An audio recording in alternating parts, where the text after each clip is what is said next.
Today on Dirt Road Cred Jeep News, we talk about the 2025 Jeep Gladiator that we reordered. We also see a cool edition in person, and we've got some mixed thoughts about it, as well as the future of the 2026 Wrangler and Gladiator and some of our thoughts on what's going on. Before we get too far in this video, we wanted to give a shout out to our very own Dirt Road Cred Products LLC 4-door ambient lighting kit. You guys have been just blessing us so much with all of the support, everyone that's picking up a kit, and they are selling out very, very quickly. And if you did pick up a set of those, be sure to either DM us on Instagram or send us some photos through our email. We would love to see your color combos and share them with the rest of our audience. Now, we are running out pretty quickly of these, and they are going to be a limited production, kind of a limited edition thing. So if you guys haven't picked up a set and you want to, there might not be too much time to. We'll definitely mark them when they're sold out of each color. But yeah, check them out on our website. Thank you guys so much, and let's get into the video. So let's talk about the 2025 Gladiator that we ordered, which we actually reordered yesterday. A new trim was released called the Dark Sky Package, and there was just a little screenshot from a back-end dealership meeting that didn't really say too much of what was included. However, yesterday when we were down at Sands Chrysler Dodge Jeep Ram, Anthony pulled up the Dark Sky Package, and he said yesterday was the first day that it was available. So what's cool about the Dark Sky is it's an option to the Sport S trim. So you kind of have to start with the Sport S trim. But what this Dark Sky Package includes is a Mojave or performance hood, as they're calling it, as well as the MM3 body color two-piece fender flares. Now, it didn't say whether these were the Willys or just the standard color match flares. However, in our opinion, MM3 and everything that we've looked up in the past, that is a Rubicon two-piece halogen fender flare. Do not quote me on that, because it could come in as a standard fender flare that's just paint matched. We do not really know, but we thought for the value, the MSRP was $14.95, and you got the hood, the fender flares, some dark badging, and a couple other little things. That was well worth it for us. If you guys have ever picked up a Mojave or a 392 hood, you know that they're already about $1,400, and then you have to paint them and get them all finished.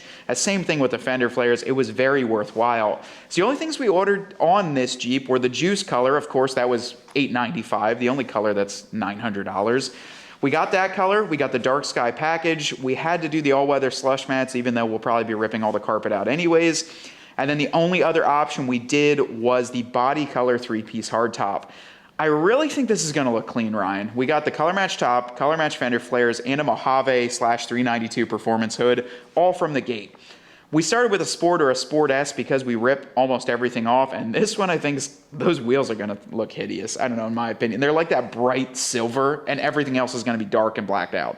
Yeah. But those are going to be the first thing to go, always. We rip off the wheels and tires almost instantaneously, but we're super excited about that, and we actually got a text this morning from Anthony that it's already in D status, so it's got a VIN and it's got a firm scheduled date. Now, one interesting thing about the order as well, we were going through, and the only other thing we were going to add was the max tow package, because of the gearing, as well as you do get a little bit increased payload, but it graded out. As soon as we clicked the Dark Sky appearance package, it grayed out the availability to do so. And talking to Anthony, said normally when that happens, it's one of those things where it's already included or there's some other conflict. I'm hoping, and Ryan's hoping, that it's included, because that would be really nice. But our second thought was, is it something to do with the fender flares? Because I know on the max tow, the fenders are a little bit wider. They have like a 1-inch, not an Extreme Recon. It's like just a little thing. So do they not put that on the Rubicon fender flares, and that's the reason, because then it's not road legal? We'll have to see. It's going to come in. But the main reason we ordered the Dark Sky is because I think there's so much value with that package, as well as the fact that it just popped up yesterday. So literally, we were probably one of the first to have it in order. And then also, I think it hit D status just probably because of that as well. Now, I'm hoping Jeep sees who ordered it, and maybe they push it up a little bit quicker. Now, the big thing as well, it's funny because actually on the Dark Sky, PowerPoint, it says pairs well with color matched hardtop. It actually said it on the slide, you could add that too and it'll look good. We added that. It was $2,000. It was like $19.95 MSRP, the color matched three-piece hardtop in juice. Now, yeah, we had some ideas. Maybe we'll match that in an accent color, but I think for the value, starting off with everything being color matched with a Mojave/392 style hood is going to look very clean as almost like the body and the fender flares, because we're not planning on changing all that stuff too much. Obviously, lift, wheels, tires, bumpers, etc., where we go down with it. But that kind of stuff from the factory, it's almost a little bit more affordable to do it that way, and I've never seen this hood package be available. So that's really cool stuff. Now, while we think we ordered a really cool trim on our Gladiator, as we walked around the dealership, they have so many cool trims, cool colors, and just the rare birds. Anthony's the one in charge of ordering, and he's a Jeep guy, so just like when I was working at a dealership, I always wanted to order the craziest stuff. So walking around, there is so many things to see. There was Mojitos, there was Mojito Willys XRs, Mojito Gladiators, there was a Juice Gladiator with that retro stripe package, which looked really cool. Some Fathom Blues on the lot. One of my personal favorites, the Mojito 392, was in the showroom. But as we were walking around looking at all these cool trims, there was one that popped out, the Backcountry 4xe edition. They have it in their showroom, and this is one that we talked about a few months ago. That was probably a few weeks ago when that was released, but they have one. It's a bright Jeep. This is in juice clear coat on the exterior. And honestly, Anthony, Ryan, and I all kind of had the same thoughts on this. So let's break down what the Backcountry 4xe is now that we got a chance to check it out in person. So basically, the Backcountry is a Sahara, Rubicon, Nighthawk, high altitude, leather, gold trim, accented 4xe with anniversary bumpers. It's like everything you could put on this thing. So they start off with a base Sahara 4xe is what it starts life as. So Sahara 4xe is what the tub is, because you don't get the Rubicon vented hood. You get some cool graphics on it. There was actually some neat topographs, some black accents, which Ryan and I both thought that would look nice on the Juice, and it did look good on the Juice. So you get some graphics on there. And then the Rubicon aspect is when you go to the fender flares, because it's got Rubicon Highline paint match fender flares, and then a paint matched roof as well. Now, where it gets even more interesting is they've got the blue accents on both the trail rated badge, the Wrangler sticker, and then the Wrangler or the Jeep logo. But then on the front and the rear, they are using the anniversary steel 3-piece bumpers with a hoop up front. So stay with me. We've got Sahara tub, Rubicon fender flares, anniversary front and rear bumpers, 4xe blue kind of tied into it. And then you go to the interior, and there's no stitching whatsoever that says Backcountry. There's nothing embossed into it, but they're the same as the 392 final edition seats, which are black with gold stitching. So we've got gold stitching inside, blue outside, black accents. It's a little bit all over the place. And then the last thing that you get to this, well, we'll get to the last thing though. The price point, Ryan. $70,000 MSRP. Now, yeah, they get incentives. Yeah, they lease pretty well. $70,000 for this. I think it's just it's a bit of a stretch, to be honest with you. It was a bit, I mean, it's a cool looking Jeep. That's the one thing I do want to say to you. I do like the look of this Jeep. I think a lot of people with a Sahara will do this, right? They'll do a Rubicon with some Highline fender flares and then put the 20s that were on it. And it did look like a cool Jeep. The price point was just insanity for this. I hate to say that, but it's back in the day, we talked to the GM down there and he was like, he can remember ordering YJs for like $15,000, $16,000. Now we're looking at $70,000 for a Sahara like this with a 4xe.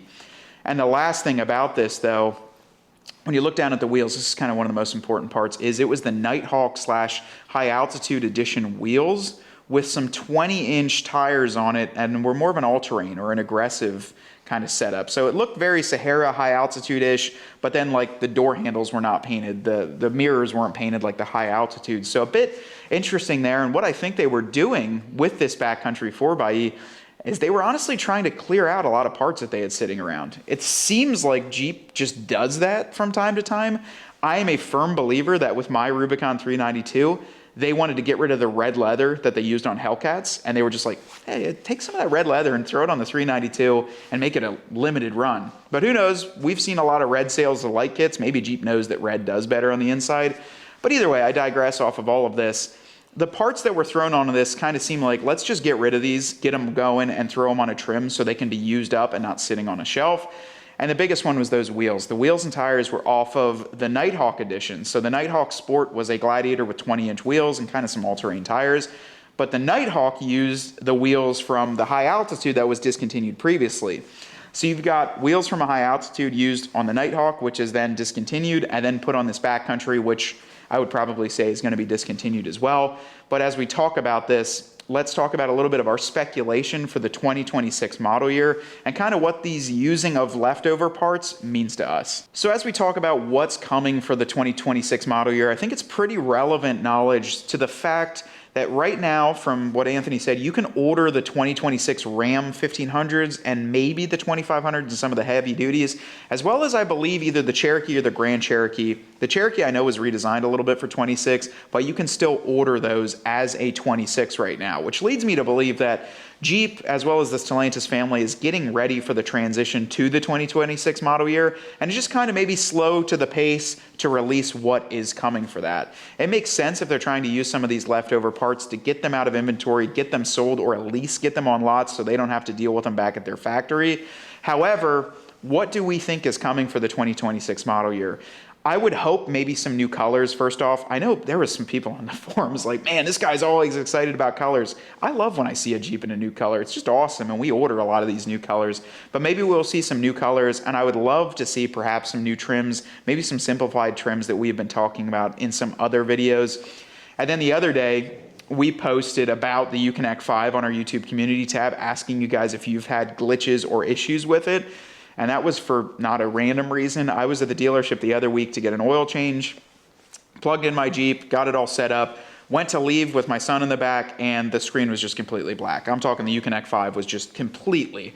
I did a hard reset, I turned it off, I did volume, I did shutting off the Jeep on and off, couldn't get it to work for about 20, 25 minutes before I finally drew up the white flag. It was on a Friday, walked back into the dealership and said, hey, let me know what you guys think. They took it back, could not get it to figure out. My SOS buttons and the assist buttons up top were also lit up, and I just could not get this thing to work.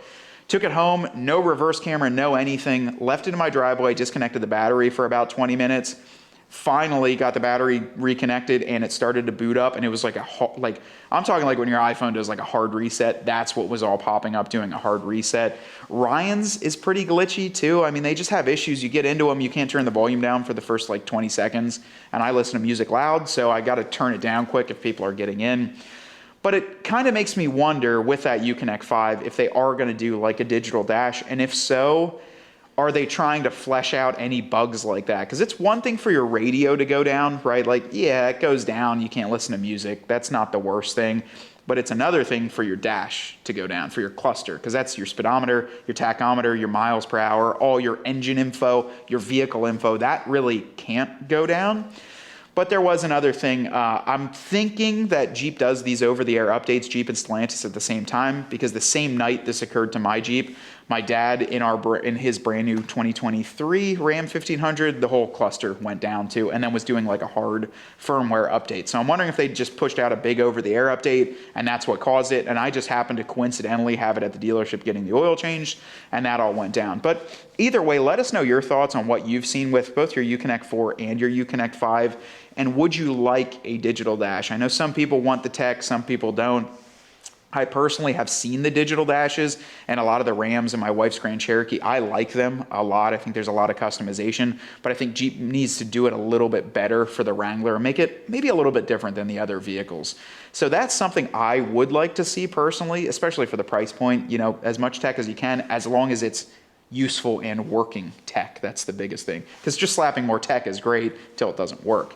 But the other thing though, I mean, we've been talking about this till we're blue in the face, the 5.7 and the Gladiator, will it ever happen? What would the price point look like? It's kind of hard because we speculated yesterday at the dealership. Ram is putting the 5.7, and they have put the 5.7 in the Ram 1500 for quite some time, and you could pick up a Bighorn or a base model for like $45,000 with a 5.7. It's a full-size truck. It's all that. Why can't you put it in the Gladiator and then not charge us $100,000 for it? I think Ram and Stellantis and Jeep's biggest fear is that the Gladiator with a 5.7 will compete with that Ram 1500 segment, but in my brain, I'm the complete opposite. People buy a Ram 1500 to do big truck stuff or more truck stuff. People buy a Gladiator with a 5.7 to do Jeep stuff with it. That's where I'm at, and I do not think that they would lose it to either brand. They would just have someone as more of an enthusiast buying the Jeep Gladiator. So hopefully that comes to fruition. I've heard rumors and speculation the 5.7 is coming back to the Ram 1500. Maybe with that returning, they should throw it into another vehicle as well.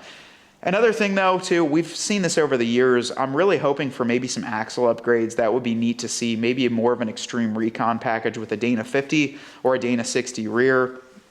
Dana Aftermarket or Dana Performance just released their Dana 60 44 package. So it's a 60 rear and a 44 front. And I want to say it was on sale for like 10 grand. This is Ryan for front and rear axles, Dana 60, gears, lockers, everything for 10 grand. That's normal the cost of like one big rear axle. So that's a pretty good deal. But if Dana's producing those in a 5-lug yet as well, they were 5 lugs, meaning you put your wheels back on, are they getting ready to maybe produce it for Jeep? Because Dana's always sold the Dana 44s as like an aftermarket upgrade, but then it's also stock. If they're now releasing a 60 rear as aftermarket, will it be coming down the line as a stock one? I actually looked at it for the 392 because it's a heck of a deal on that. But hopefully they do some driveline performance upgrades like that. Maybe we'll see that 5.7. I'd love to see a 5.7 personally in both the Wrangler and the Gladiator. I think that would be completely badass. Might as well run it through before the 2028 model year. But we've got curtain airbags. We've got a Uconnect 5. We've got an updated grille. What else are they going to do to not waste or spend too much money in this JL, as it is the outgoing model? We know that a new trim or a new model is coming out soon, probably 27 or 28 model year, and that's coming up quick. I have to imagine that they've already been producing and prototyping a lot of parts for this Jeep, because you can only imagine how long it takes to design, engineer, make it work, and then have it in production. So, but either way, there have been some cool other Gladiators that have coming out. I know that Easter Jeep Safari, the 2-door concepts are absolutely fantastic, but there was one that Dustin actually posted. He's a good friend of ours from Minnesota. There was like a company that makes mail vehicles, like post office vehicles, converted a Gladiator, like it looks like a 24 or 25 because of the grille, into like a utility service body delivery truck that was a 2-door single cab. It looked pretty neat, but it kind of showed the versatility of what the Gladiator should be. And we honestly think, in our opinion, with our Gladiator, we'll be able to explore a lot of those opportunities and just see what you can do with a truck like this. So we're excited about that build. And we've got a lot of really cool stuff coming as the summer kind of picks up. We've obviously done a lot of changes to our Jeeps. We've got to rework the 41 a little bit, work on Ryan's, work on mine, and then when that new one comes in, that'll be the next project in here, but a lot of fun stuff coming up. Right now as well, the dealership affiliate program is under a little bit of, I would say, maintenance right now. So if you guys are interested, just give us a little bit of time and that'll be back live on the website. We'll give you some updates on what's going on with that. But yeah, for the time being, it's just undergoing some maintenance. So we'll give you updates as soon as they're available. Until next time though, I hope you guys enjoyed this video as much as we did. We're super excited to have these new Jeeps coming in. And of course, as soon as we see anything on the back end or we get some information, we will post it up here on Jeep News. Now, from Ryan behind the camera and from me here talking to you, we want you to get out there and earn yours. And happy 30th birthday, Matt. Thanks, Rye.